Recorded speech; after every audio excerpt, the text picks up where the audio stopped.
Just beautiful. Right, we're at the Golden Nugget. The Golden Nugget, yes. I like the Golden Nug. It's pretty cool. Nugget. Huh? Film the fake Canada. Yeah, let's film that. Now where? First came by, I didn't want to stare, but Golden Nugget. this little jungle thing right back behind us is like old Las Vegas. It's so cool.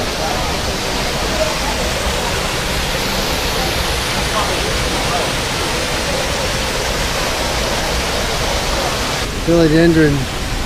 What? Philodendron. Here's a croton. Those are real. But then these, even though they look all real, are fake. Because you can see there's just token colors on here. But I think all this stuff is real. All these are real. All the little stuff. Also, kind of really adds to it. This is just charming. It's just absolutely charming.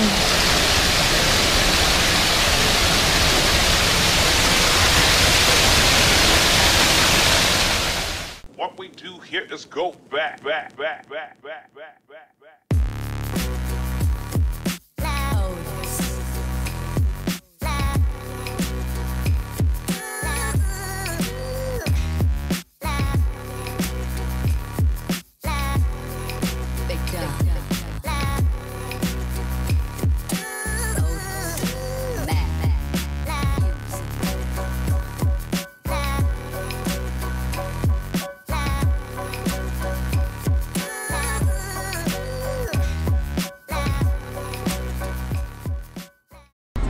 And the Pioneer, right in front of the Pioneer, is a really good and peaceful place to boondock. If you're going to be in Laughlin, Nevada, it's baby Vegas, and I'll tell you what, it is like old Vegas. It makes me happy. It reminds me of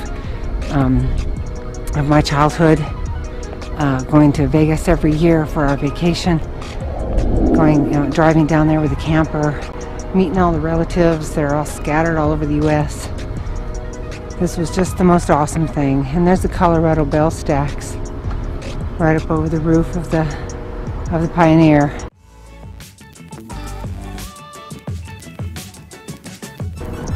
The Aquarius and the Edgewater, and down past that, Don Laughlin's. The best tomato soup in the entire world is in a restaurant in Don Laughlin's. Plus the coolest thing, they have a bowling alley on their second floor or third floor, I can't remember which, but a whole bowling alley that goes on right above all the gambling.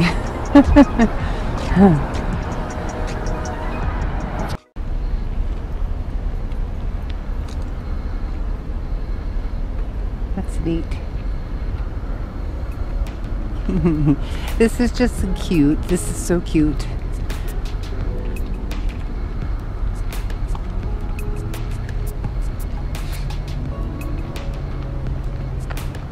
Oh, that's so cute. A little cart of rocks going into the mine shaft.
Randy in Minneapolis asks, Hey, Randy. or says, great advice on this kind of heater in response to our ProCom video. Where's Here. I was thinking wave 3 or wave 5 instead of Mr. Buddy. Now I'm thinking maybe this kind of heater. I was wondering what happened to Chicken Bone.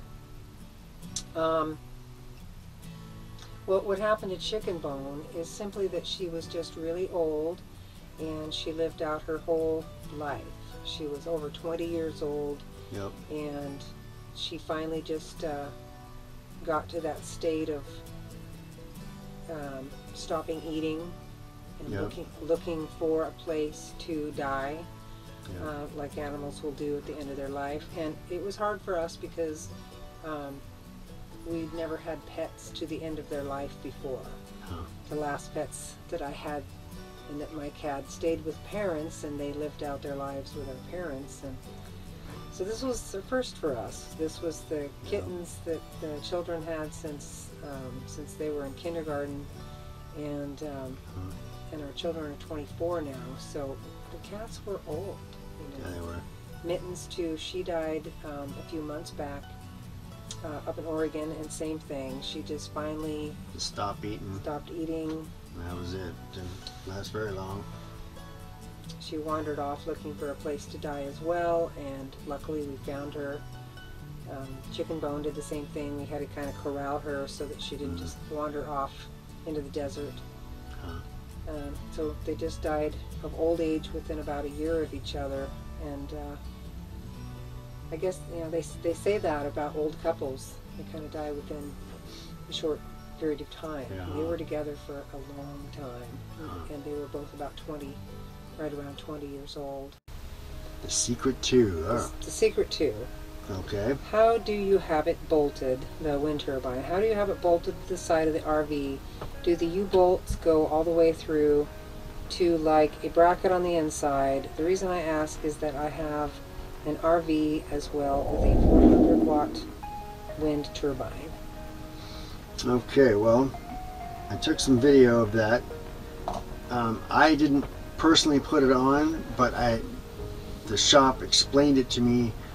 In the back of our rig where it's at, there seems to be a large brace, which basically keeps the back end of the coach square, and then the actual back end is a big fiberglass cap on ours, and it's riveted into that with big, I mean like 1/4 inch rivets, right, big ones, into that main brace. And it's sitting on a piece of aluminum angle that the wires go up through and then up through the pipe. And that's also lag bolted into something back there. You can feel there's something major back there, you know, tap on the side of it and you get to there and something's substantial is back there, and it's been on there for 4 years. All right, and then the wires end up here. Here's the 3 wires from out there, come up through the refrigerator bay and all that. Here's the 2 to the battery right here, which go back and meet up with all of the solar array and all that, which meets up in the back of the refrigerator bay there. Here's the switch for it, the brake switch, and the inverter remote controls.